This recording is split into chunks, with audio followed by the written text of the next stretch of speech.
O relatório da LDO, a Lei de Diretrizes Orçamentárias, deve ser apresentado no dia 10 de julho, uma semana antes do recesso legislativo em Brasília.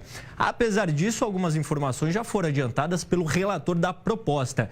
E quem conversou com ele foi a repórter Bruna Lima, que está chegando aqui direto do R7, vai falar com a gente de Brasília.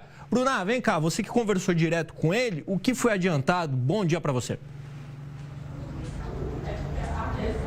Oi, Pedro. Bom dia a você, a todos que nos assistem. Conversei aí, como você disse, com o senador Confúcio Moura. E uma das questões que ele falou aí é em relação ao salário mínimo. Qual que é a expectativa? De que ele mantenha a sugestão que foi feita pelo governo federal na proposta de lei de diretrizes orçamentárias. Lembrando que é o executivo quem manda aí essa proposta inicial para que o Congresso, então, possa analisar e fazer as mudanças que julgar necessário para depois, então, aprovar essa LDO, né? E o que ele disse? Que esse salário mínimo, nesse primeiro momento, nesse relatório que ele está fazendo, deve ser mantido para 2025 em R$ 1.502.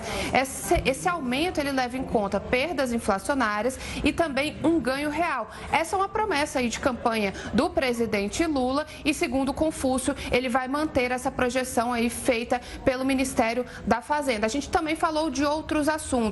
Um deles em relação à meta fiscal. O que está no projeto aí do governo federal? De que a meta fiscal é de déficit zero, ou seja, arrecadação sendo igual a gastos. Confúcio disse que também deve manter isso, mas pode haver sim um ajuste aí pequeno em relação à dívida. Isso aí levando em conta a taxa básica de juros, mas ele conversou aí com a equipe do Ministério da Fazenda e houve um pedido então para que ele mantivesse as projeções por enquanto e, caso necessário, pode haver sim um ajuste aí mais para frente. Outro assunto aí que a gente também falou, emendas parlamentares. Ele quer manter aí abaixo de 50 bilhões de reais. Por que emenda parlamentar é tão importante? É uma obrigação que o governo tem de empenhar determinados recursos de acordo com propostas dos parlamentares e isso é necessário aí para os parlamentares em relação ao eleitorado deles, porque eles vão apresentar propostas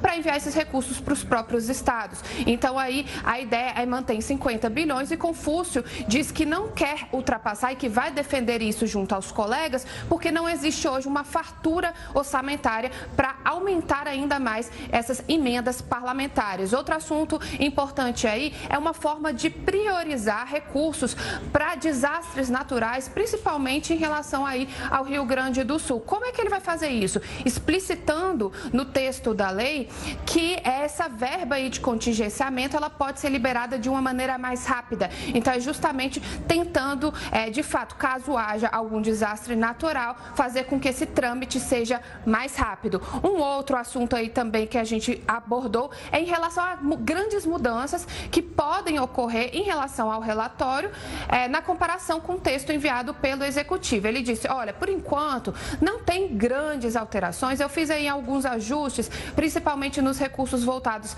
à educação e também direitos humanos. Mas vai ser justamente quando os parlamentares apresentarem as emendas deles, ou seja, sugestões de mudanças, é que de fato a gente pode observar uma mudança maior. Então a gente está falando aí, como você bem disse, de apresentar esse texto no dia 10 de julho, isso é uma semana antes do recesso parlamentar. Então depois disso ainda vão vir emendas, ainda vai vir a votação desse parecer dentro da comissão para depois enviar para análise no plenário do Congresso. Ou seja, muita coisa ainda para rolar para a gente poder ter uma ideia se é possível ou não aprovar essa LDO antes do recesso parlamentar. Pela regra, é obrigatório, né, aprovar a LDO para que só então haja o recesso parlamentar. Mas é o que tudo indica e o que também já é visto como uma sinalização pelo próprio relator é de que pode sim ficar para o segundo semestre e nesse sentido o recesso parlamentar vai ser dado então de uma maneira extraoficial. Essa é a expectativa. Volto com você, Pedro.